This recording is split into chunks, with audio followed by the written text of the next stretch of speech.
Seperti virus pada umumnya, virus penyebab COVID-19 juga dapat mengalami mutasi seiring berjalannya waktu.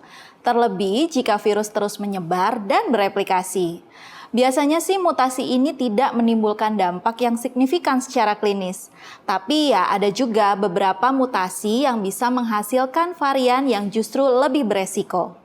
Belakangan ini makin marak nih soal pasien-pasien yang bertanya tentang kemungkinan kena infeksi COVID-19 lebih dari sekali. Sebenarnya mungkin nggak ya pasien penyintas COVID-19 mengalami reinfeksi? Padahal secara nalar seharusnya pasien memiliki antibodi virus SARS-CoV-2. Nah, pertanyaan ini dijawab oleh Abu Radat dan kawan-kawan di penelitiannya. Yuk kita kupas tuntas.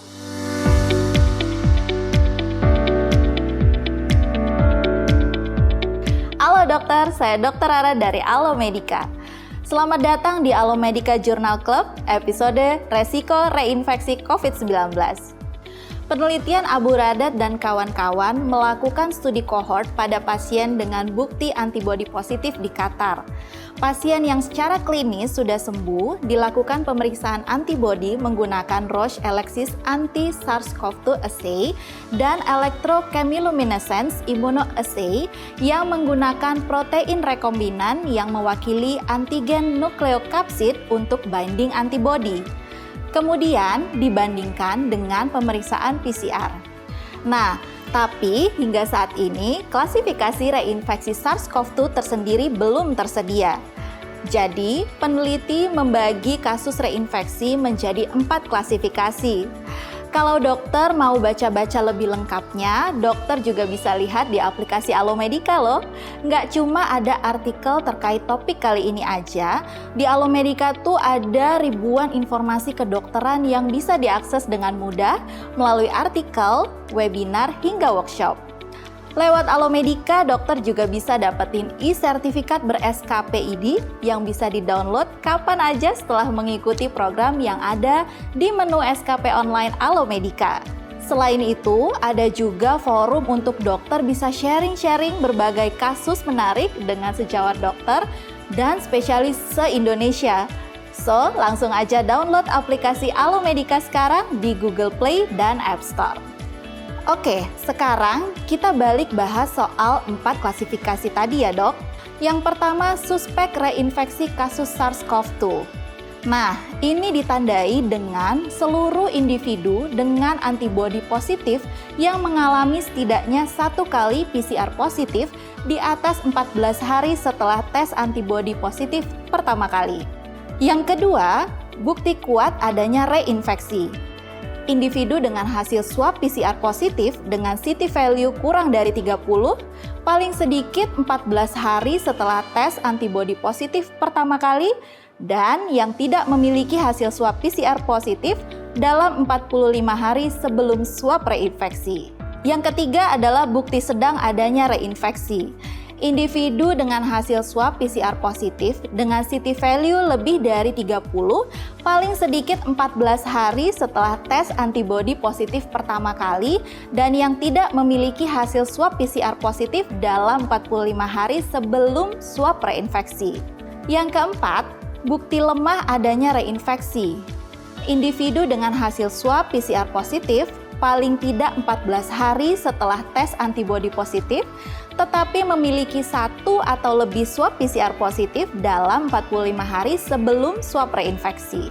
Secara umum, kasus reinfeksi dianggap bila PCR positif dengan CT value di bawah 30 yang tidak memiliki swab PCR positif 45 hari sebelum swab reinfeksi.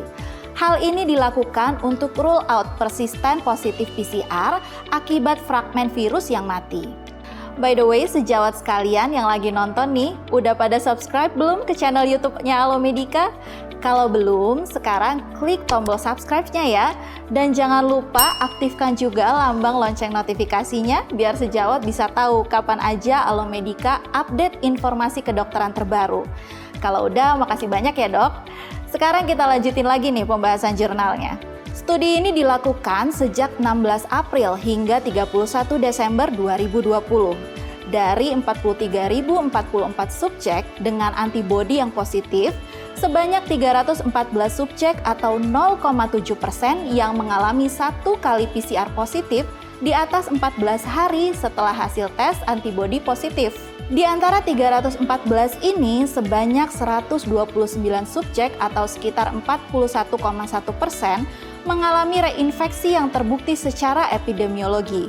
Reinfeksi kemudian dideteksi dengan teknik viral genome sequencing.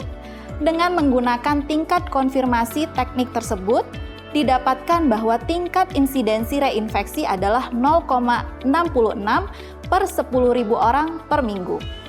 Sedangkan pada studi komplementer cohort didapatkan sebanyak 149.923 subjek dengan hasil antibodi negatif terhadap SARS-CoV-2, tingkat insidensi infeksi diperkirakan sebesar 13,69 per 10.000 orang per minggu.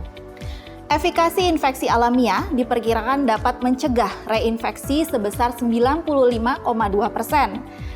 Selain itu, reinfeksi umumnya memiliki gejala klinis yang tidak lebih berat daripada infeksi primernya. Dalam penelitian ini hanya didapatkan 1 kasus reinfeksi dengan gejala berat, 2 dengan gejala sedang, dan tidak didapatkan kasus kritis atau kematian.